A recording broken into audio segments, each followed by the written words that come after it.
TateMavetera, the public is not fooled.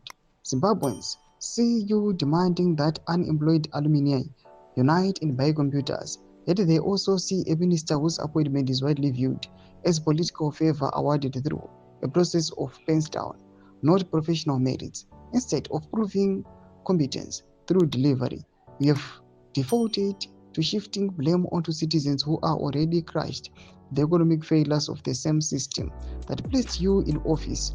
The nation is expected leadership.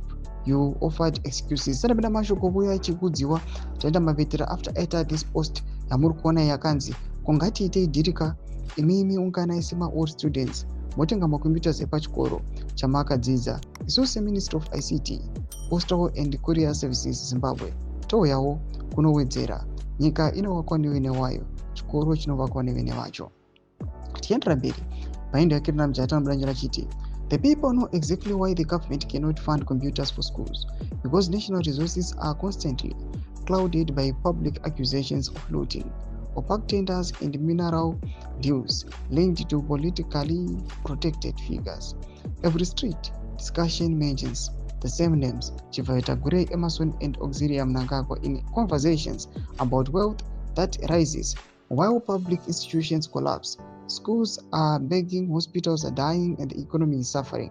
Yet, vast riches tied to gold and lithium seem to evaporate into private hands instead of public services. Even worse, government has unlimited money for rallies, motorcades, and political pageantry, yet suddenly becomes poor when it's time to fund basic education, healthcare, public housing, and creating jobs. Citizens see the double standards. They see the priorities. They see ministers who defend the powerful instead of defending the nation.